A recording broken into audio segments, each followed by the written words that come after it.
ಬೆಳಗ್ಗೆನೆ 4:15ಗೆ ಎದ್ಬಿಟ್ಟು ಚಿಕ್ಕಮಂಗ್ಳೂರಿಂದ ನಾವು ಗಡಾಯಿ ಕಲ್ಲಿಗೆ ಹೋಗೋಣ ಅಂತ ಹೇಳ್ಬಿಟ್ಟು ಬಸ್ ಸ್ಟ್ಯಾಂಡಿಗೆ ಬಂದ್ಬಿಟ್ಟು ನಾವೇನು ಹೊರಟು ಬಂದು ಸ್ವಲ್ಪ ಹೊತ್ತು ವೆಯ್ಟ್ ಮಾಡ್ತಿದ್ದಂಗೆ ಆಲ್ರೆಡಿ ಬಸ್ ಬಂದೇ ಬಿಡ್ತು ನಮಗೆ.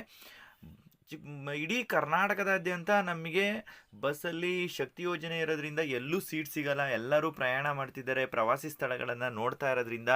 ಅದರಲ್ಲೂ ಧರ್ಮಸ್ಥಳಕ್ಕಂತೂ ತುಂಬ ಜನ ಓಡಾಡ್ತಿರೋದ್ರಿಂದ ಸೀಟ್ ಸಿಗೋದು ಕಷ್ಟ ಇತ್ತು. ಹಾಗಾಗಿ ನಾನು ನನ್ನ ಮಗ ಇಬ್ಬರಲ್ಲೂ ಸೇರಿಕೊಂಡು ಅಲ್ಲೇ ಸ್ಟೆಪ್ಸ್ ಇರುತ್ತಲ್ಲ ಅಲ್ಲೇ ಕೂತು ಫಿಕ್ಸ್ ಆಗಿಬಿಟ್ಟು ನಾವು ಹಾಗೇನೆ ಸ್ವಲ್ಪ ಹೊತ್ತು ನಿದ್ದೆ ಮಾಡೋದ್ರೊಳಗೆ ಬೆಳಕು ಶುರುವಾಗೇ ಬಿಡ್ತು. ಚಾರ್ಮುಡಿಗೆ ಎಂಟ್ರಿ ಅದು.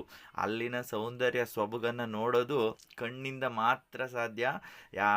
ಆ ಕಣ್ಣಿಂದ ನೋಡಿ ಯಾರು ಧನ್ಯರಾಗ್ತಾರೋ ಅವರೇ ಪುಣ್ಯವಂತರು ಅಂತ ಹೇಳ್ಕೋಬೇಕು. ಯಾಕೆಂದರೆ ನಾವು ಚಿಕ್ಕ ಮಕ್ಕಳಲ್ಲಿದ್ದಾಗ ಆಕಾಶ ನೋಡಿದಾಗ ಅಲ್ಲಿ ಬೇರೆ ಬೇರೆ ಇದನ್ನು ನಾನು ನೆನಪಿಸ್ಕೊತಾ ಇದ್ದು, ಏನೇನೋ ನೆನಪಿಸ್ಕೊಂಡು ಅದು ಇದು ಅನ್ನೋದನ್ನು ಊಹೆ ಮಾಡ್ಕೊಂಡು ಚಿತ್ರಗಳನ್ನು ನೆನಪಿಸ್ಕೊತಿದ್ದು. ಆ ಥರ ಚಿತ್ರಗಳನ್ನು ನಾವು ಮೋಡದಲ್ಲಿ ಮತ್ತು ಮರಗಿಡಗಳ ಮಧ್ಯದಲ್ಲಿ ಸೊಬಗನ್ನು ನೋಡ್ಬೋದು. ಪಶ್ಚಿಮ ಘಟ್ಟಗಳ ಅದ್ಭುತ ರಮಣೀಯ ತಾಣದ ಒಂದು ವಿಹಂಗಮ ದೃಶ್ಯವನ್ನು ನಾವಿಲ್ಲಿ ಆರಾಮಾಗಿ ಸವಿಬೋದು.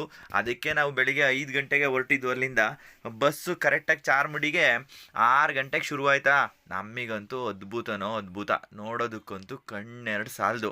ಅಲ್ಲಿಂದ ಉಜಿರೆಯಿಂದ ಹಿಡಿದು ಆಟೋ ಮಾಡ್ಕೊಂಬಿಟ್ಟು ನಾವು ಸೀದಾ ಗಡಾಯಿ ಕಲ್ಲಿಗೆ ಬಂದ ತಕ್ಷಣವೇ ನಮಗೊಂದು ಖುಷಿ ಹತ್ತೋ ಖುಷಿ ಅಷ್ಟಿಷ್ಟು ಖುಷಿ ಇರಲಿಲ್ಲ. ಹೋದ ತಕ್ಷಣವೇ ಅಲ್ಲಿ ಅರಣ್ಯ ಇಲಾಖೆ ಅವರು ಎಂಟ್ರಿ ಫೀಸ್ ಕಟ್ಟಬೇಕು ಅಂತ ಹೇಳಿದ್ರು. ಅದಕ್ಕೆ ಸಾಹಸ ಮಾಡಿ ನೆಟ್ಟಿಡ್ಕೊಂಡು ಫೀಸ್ ಕಟ್ಟಿ ಹತ್ತೋದಕ್ಕೆ ಶುರು ಮಾಡಿದ್ರು. ನಮ್ಮ ಜೊತೆಗೆ ಹಾಸನದ ಧರ್ಮಸ್ಥಳ ಆಯುರ್ವೇದ ಕಾಲೇಜಿನ ಒಂದು ಟೀಮ್ ರೆಡಿ ಇತ್ತು. ಅವ್ರ ಜೊತೆಗೆ ಮಾತಾಡ್ಕೊಂಡು ತುಂಬ ಖುಷಿಯಾಗಿ ಹತ್ತೋದಕ್ಕೆ ಶುರು ಮಾಡೋದು. ಹತ್ತಿ ಅರ್ಧ ಗಂಟೆ ಆಯಿತು, ಸುಸ್ತಾಗಕ್ಕೆ ಶುರುವಾಯಿತು. ಅದಿರೋದು ಇನ್ನೂ 2.5 ಗಂಟೆ ಇದೆ ಅಂತಿದ್ರು. ನಿಧಾನಕ್ಕೆ ಹತ್ರ 2.5 ಗಂಟೆ 3 ಗಂಟೆ. ಬೇಗ ಹತ್ತಿದ್ರೆ 2 ಗಂಟೆಲಿ ಹತ್ಬೋದು ಅಂತಿದ್ರು. ಬಟ್ ಹತ್ತೋದಕ್ಕೆ ಶುರು ಮಾಡೋದು. ಟೀಮ್ ಜೊತೆಲಿದ್ದರಿಂದ ಒಳ್ಳೆ ಮಜಾ ಇತ್ತು. ಒಂದೊಂದು ಸ್ಟೆಪ್ಸು ಒಂದ್ಸಲ ಫುಲ್ಲು ಬಯಲು ಸಿಗೋದು, ಆಮೇಲೆ ಮತ್ತೆ ಕಾಡು ಸಿಗೋದು.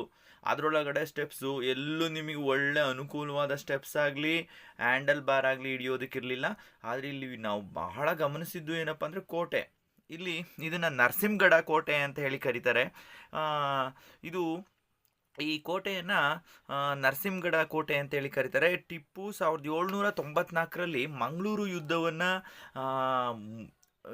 ಜಯಿಸ್ಕೊಂಡು ವಾಪಸ್ ಹೋಗ್ಬೇಕಾದ್ರೆ ಇಲ್ಲಿ ನರಸಿಂಹಗಡ ಕೋಟೆಗೆ ಬಂದು ಅದನ್ನು ಜಮಲಾಬಾದ್ ಕೋಟೆ ಅಂತೇಳಿ ಒಂದು ನಾಮಕರಣವನ್ನು ಮಾಡಿ ವಾಪಸ್ಸು ಅವರು ಶ್ರೀರಂಗಪಟ್ಟಣಕ್ಕೆ ಹೋಗ್ತಾರೆ ಅನ್ನೋ ಒಂದು ಪ್ರತೀತಿಯನ್ನು ನಾವಿಲ್ಲಿ ಕಾಣ್ಬೋದು.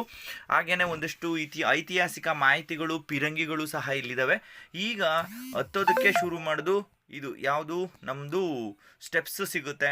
ಆದರೆ ಇಲ್ಲಿ ಪ್ರತಿಯೊಬ್ಬರು ಹತ್ತೋರು ಸಹ ಯಾರು ಏನು ಸೀದಾ ಹತ್ತೀವಿ ಅಂತ ಅನ್ನೋಕ್ಕಾಗಲ್ಲ. ಹೋಗ್ತಾನೆ ಒಳ್ಳೆ ಸುಂದರವಾದ ದೃಶ್ಯಗಳು, ಏನು ಉಜಿರೆ ಸುತ್ತಮುತ್ತ ಬೆಟ್ಟ ಗುಡ್ಡಗಳಿದ್ದಾವೆ, ಅವೆಲ್ಲವೂ ಸಹ ಇಲ್ಲಿ ಕಾಣುತ್ತೆ. ನಮಗೆ ತುಂಬ ಒಳ್ಳೆ ಎಂಜಾಯ್ ಮಾಡ್ಬೋದು. ವ್ಯೂ ಅಂತೂ, ಸೀನರೀಸು. ಮಳೆಗಾಲದಲ್ಲಿ ಬಂದರೆ ಅಂತೂ ಇಲ್ಲಿ ಹಲೋ ಇರಲ್ಲ, ಯಾಕೆಂದರೆ ತುಂಬ ಸ್ಟೆಪ್ಸ್ ಎಲ್ಲ ಜಾರೋ ರೀತಿಯೇ ಇದೆ. ನಾವೀಗ ಒಂಚೂರು ಡಿಸೆಂಬರ್ ಕಾಲದಲ್ಲಿ ಹತ್ತಿದ್ರಿಂದ ಒಂದು ಸ್ವಲ್ಪ ನಮಗೆ ನೀರಿನಂಶ ಇದ್ದಿದ್ದೆ ಅಲ್ಲಿ ಜಾರಿಕೆಯಲ್ಲಿ ಹತ್ತೋದಕ್ಕೆಲ್ಲ ತುಂಬ ಕಷ್ಟ ಇತ್ತು. ಹಾಗಾಗಿ ಮಳೆಗಾಲದಲ್ಲಿ ಹತ್ತೋದು ತುಂಬ ಕಷ್ಟನೇ ಇಲ್ಲಿಂದ ಮುಂದುವರೆದು ಹಾಗೆ ಮುಂದೆ ಹೋಗ್ತಾ ಹೊರಟು ಎಲ್ಲರೂ ಆಲ್ರೆಡಿ ತುಂಬ ಸ್ಟ್ರೈನ್ ಆಗಿತ್ತು. ಇದೊಂಥರ ಹೇಗೆ ಅಂತ ಅಂದರೆ ಯಾವ ಕಾರಣಕ್ಕೂ ಸುಸ್ತಾಗ್ದಲೇ ಹತ್ತಕ್ಕಾಗೋದೇ ಇಲ್ಲ ಅಂತ. ಇಲ್ಲಿ ಮಾತ್ರ ಈ ಸ್ಟೆಪ್ಸ್ನ 4 ಕಾಲಲ್ಲೇ ಹತ್ತಬೇಕು. ಅಂದರೆ 4 ಕಾಲು ಅಂದರೆ 2 ಕೈನ ಬಾಗಿಸಿ ಕಾಲನ್ನು ಬಾಗಿಸಿ ಹತ್ತೋ ದೃಶ್ಯನ ನಾವಿಲ್ಲಿ ನೋಡ್ಬೋದು. ಜನರು ಎಲ್ಲರೂ ಸಹ ಹಾಗೆ ಹತ್ತಬೇಕೆಂದ್ರೆ ಅಷ್ಟು ಕಡಿದಾದ ಮೆಟ್ಟಿಲುಗಳನ್ನು ಒಳಗೊಂಡಿದೆ. ನಾವು ಗಡಾಯಿ ಕಲ್ಲಿನ ಎಂಟ್ರಿ ಪ್ರದೇಶ ಹತ್ತುತ್ತಾ ಇದ್ದೀವಿ. ಒಂದೇ ಕಲ್ಲು, ದೊಡ್ಡ ಕಲ್ಲು.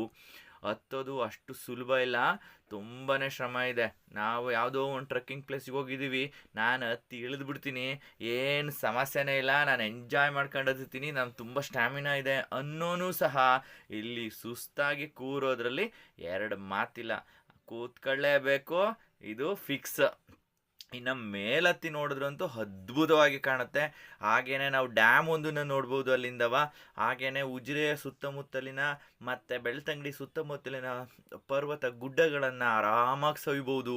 ತಣ್ಣನೆಯ ಗಾಳಿ ಬರುತ್ತೆ. ನೆಕ್ಸ್ಟ್ ಇನ್ನು ಮೇಲ್ಗಡೆ ಹೋದರೆ ಸವನ್ನ ಹುಲ್ಲುಗಾವಲಿರುತ್ತಲ್ಲ, ಆ ಥರ ಹುಲ್ಲು ಬೆಳೆದಿದೆ ಮೇಲೆ.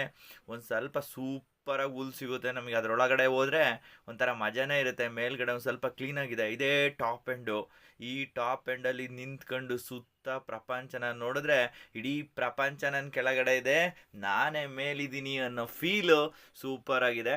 ಇಲ್ಲಿಂದ ನಾವು ಒಂದು ಮೊನ್ನೆ ಒಂದ್ಸಲ ಫಾಲ್ಸಿಗೆ ಹೋಗಿದ್ದು, ದಿಡುಪೆ ಫಾಲ್ಸ್ ಅಂತ. ಅದನ್ನು ನೋಡೋ ಅಂಥ ಪ್ರಯತ್ನ ಮಾಡಿದೆ, ಬಟ್ ಕಾಣಲಿಲ್ಲ ಏನು ಅದರೊಳಗಡೆ. ನಮ್ಮ ಟೀಮ್ ಜೊತೆ ನಾವಿದ್ದ ಟೀಮ್ ಜೊತೆ ಇಲ್ಲಿ ಎಂಜಾಯ್ ಮಾಡೋದು ತುಂಬ ಎಂಜಾಯ್ಮೆಂಟ್ ಇತ್ತು. ಹಾಗೆ ಇಳಿದು ಎಲ್ಲರಿಗೂ ನೋಡಿದ್ದಕ್ಕೆ ಧನ್ಯವಾದಗಳು.